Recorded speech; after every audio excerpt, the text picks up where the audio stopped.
Hey everyone, welcome back to another dividend investing video and dividend growth income portfolio update. The month of August has come to an end, and as always at the end of the month I'm here to provide an update on the dividend portfolio I'm building publicly here on the channel. I call it the Dividend Growth Income Portfolio. It's about 11 months old now, just shy of a year, and today I'm going to go over the stocks I purchased in the month of August, the dividends I collected, how the portfolio is shaping up going forward. We're hitting new milestones, and slow and steady really does pay off if you can stay consistent. Now, August was a crazy month for stocks. We saw them drop a good bit, and then they've started to recover since then. We have a lot to cover for this month, so let's just get right into it. I'm Nick, and this is the Dividend Growth Income channel. Thank you for joining me today. I'm not a financial advisor or guru. I'm just a regular guy who wants to share my love of dividend growth investing and building financial independence with passive income. If you could, please do me a favor, smash the like button and subscribe to keep up with future videos. This helps us out more than you can imagine with the algorithm, so we can bring you more quality dividend investing content. So wrapping up the month of August, just under a year, we're sitting at over $12,600 here in Fidelity. Now what I do is I have a plan and I stick to it. I add money to this account every single Wednesday, no matter what the markets are doing. If they're up, I add money. If they're down, even better, my money's going to go even further. Now the milestone we passed in this account this month, we brought the forward annual income over the $365 annual amount, which means this account is now paying out more than $1 per day in dividend income. Right? So the fact that we're now sitting at over $400 in annual income. Now, it's not a lot, but in under a year, by stashing aside small amounts of cash each week, so I've created an income stream that's going to grow in multiple ways. So I'm very pleased with the progress we've made thus far. Now, I want to know down in the comments, what stocks did you buy in August? And did you happen to sell any stocks? I didn't sell any this month. All right, let's come into my custom-made spreadsheet. I get a lot of requests to upload a version of this, and I do have plans to have this done before the end of the year, so just hang tight for an update on that. Here I'm going to go over my contributions. Now, in 2023, every week I've added $250 to the account, and every now and then I added a little bit extra. And I do have a goal here to have $15,000 set aside in the account from contributions in 2023. So I'm 60% of the way there, a little bit behind, because what really my original goal was $10,000 for the year. But I decided halfway through the year that in Q4 I was going to start focusing on trying to stack a little more cash into here, kind of force myself to add more. So basically I need to get another $6,000 in the account in the next 4 months. So I'm going to start adding at least $300 every week, and I'm going to have to do a little better than that actually. But that's what I'm going to need to do to smash this goal, and that's my intention. But the point is, to be consistent, over time it will stack up. The more you can stack, obviously, the better. Now for August we had 5 weeks, adding $250 a week, added $12,500 in cash contributions to the account. So let's go to the stocks I purchased. On Wednesday, August 2nd, with my $250, I bought these 5 stocks. Agri Realty, ticker ADC, Chevron, ticker CVX, Medtronic, ticker MDT, Next Era Energy, ticker NEE, and Vici Properties, ticker VICI, and that's $50 of each of those stocks. Then on Wednesday, August 9th, with $250, I put $50 into each of these 5 stocks, more Next Era Energy, Waste Management, then my ETFs. I bought my 2 dividend ETFs, SCHD and VYM, as well as VOO, the S&P 500 index. Then we had Wednesday, August 16th, when I added another $250 and I bought a lot of stocks that day. I had $50 each of Agri Realty, Vici Properties, and Main Street Capital, ticker MAIN. Then I bought $25 of these 4 stocks, Best Buy, Snap-on, Chevron, and Broadcom. Then we had Wednesday, October 23rd with $250. I brought $50 of each of these 5 stocks, Next Era Energy, ticker NEE, Comcast, ticker CMCSA, Agri Realty, ticker ADC, Vici Properties, ticker VICI, and VOO, the S&P 500 index fund. And finally, August 30th, Wednesday, I added another $250 and I bought $50 of each of these stocks, SCHD, BYM, Kroger, ticker KR, Best Buy, ticker BBY, and of course more Vici Properties, ticker VICI. So lots of real estate there with ADC and Vici, lots of Next Era Energy. Also keeping up with my ETFs, those are my largest positions. Real estate and utilities, these have both been beat down, and I'm likely going to continue to add to stocks like Vici in September. Alright, let's look at the dividends we received in the month of August. It's a light month for me. August 1st, we received $3.79 from AT&T, ticker T. Then on August 14th, I received $1.27 from Agri Realty, the monthly dividend REIT that I've been buying the heck out of. Then on August 15th, I received $4.84 from Kinder Morgan, ticker KMI. Also on August 15th, I received $1.98 from Procter & Gamble, ticker PG. And one more on August 15th, that's $2.12 from Main Street Capital. So for the month of August, we brought in $14 even in total. So this February, May, August, November, it's the weakest month for this particular portfolio.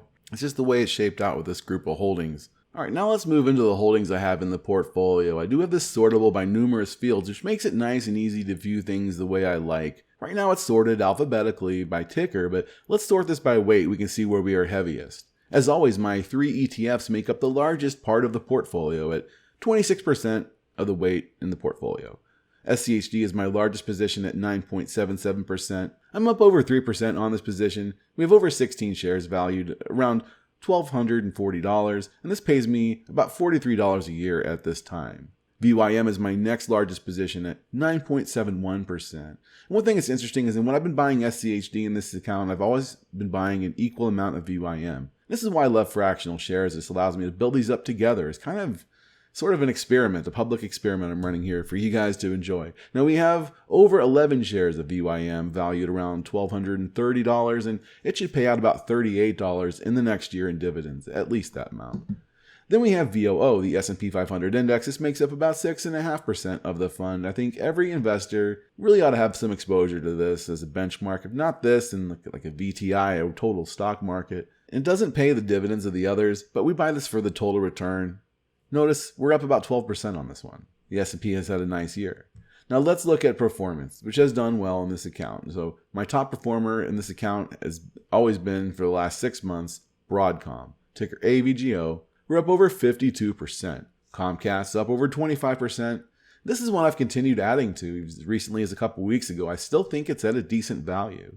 And my third best performer has been Cisco Systems, ticker CSCO, which quietly has been kicking ass over these last couple months, sitting at its 52-week high, and we're up on the majority of these positions.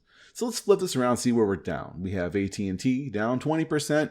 It's actually recovered a little bit recently. That's good, I guess. I've just been holding this one. Could add a little more to it, but I'm just not heavily focused on this type of stock. Next, we have NextEra Energy, where I'm down nearly 10%. I've been buying a good bit of this one for the last couple months. Right now, it's making up about 4% of the portfolio. It's a quality utility like this. I feel confident the price is going to recover. They just have a really excellent dividend growth track record as well that I really believe in. Then we have Agri Realty down about 6.5%. The REITs have been hammered lately, and this is a blue chip with a blue chip tenant base. I think they have a lot of room to grow. Now, I'm actually hoping in the month of September that we see stocks fall just a little bit more. Either way, we're going to continue stacking. Next, we're going to take a look at my forward income, get an idea of what we'll be doing next month in September and for the rest of the year. So we're projected to collect $400 in the next year in this account, $401. And that's assuming that we made no more purchases, reinvested no more dividends, and that no company in this group raises its dividend in the next year. So as you can see, this grows in multiple ways over the next year. And you got to love that compounding. Look at September. We should get a record-breaking month in this account. We should bring in well over $50 in dividends in the next month. It's going to depend on what SCHD and VYM make for their payment amounts. We'll also be collecting dividends from companies like Aflac, Broadcom, Amgen, BlackRock, Chevron, Kroger, Lockheed Martin, NextEra Energy, Snap-on, United Health, and Waste Management. I love these companies. So those March, June, September, December payers, this is my strongest months. For nearly a year in this account, I think this is pretty decent progress. You can think of this as an extra $56 that's going to be added into the account approximately for September's purchases, in addition to the roughly $1,200 to $1,300, $1,400 that I'll be adding in the month of September. All right, and here is my dashboard page. I don't know exactly how August is going to end because I'm making this on the night of August 30th, so I'm going to be on a flight on the 31st and just won't be able to update this. But as of today, we're going to be sitting on an unrealized gain of 4.3%. The account is up over $500 in capital gains. Then we have that $401.06 in forward income coming in the next year. So this puts our portfolio's yield at 3.16%. And since I'm up on my positions, that brought my yield up on cost up to 3.3%. So far this year, we've collected $136.53 in dividends for the year of 2023. So that $401 in forward annual income, you can also think of that as $33.42 per month in dividends, or $7.71 per week, or $1.10 per day. If I wanted to retire today, look, I could use this account to pay my water bill. So it's not going to be very useful yet, but the snowball is beginning to roll. And you can start to picture where this account is going to be 1 year from now, and then 2 years from now, 5 years, and 10 years. And then the dividends in this account, they would be able to provide some real utility in my life if I need them to at that point. So here I have my goals. The next, I'm trying to get this to $50 a month in dividends on average. We're right at the 2/3 of the way there, Mark. I don't think aiming to hit this by the end of 2023 is really going to work out. It's probably not going to quite get there unless I chase yields. I'm not going to do that. I'm good trying to maintain around a 3% yield at this point. In fact, I'm happy focusing on stocks like UNH and Waste Management, which don't really pay much in dividends, but very strong dividend growth stocks with dividend growth, right? As I mentioned, I'm going to be out for this next week, so I will return with some new content soon. However, getting away from time to time is necessary. Travel is an important part of my own life. Trying to kind of achieve that right balance of living in the now and also saving and investing at the same time. I get inspiration going to places and getting new experiences, and so I'll probably come back with some really good ideas. So I'll be back around September 10th, and we're going to have a new video talk about the stocks I'm focused on primarily in the month of September. So be on the lookout for that. And of course, I'll be investing and continuing while I'm gone, investing in this account as well as my Roth IRA, which I update every Monday. And I'll make another video for that once I get back as well. Although you guys aren't as interested in my Roth IRA videos.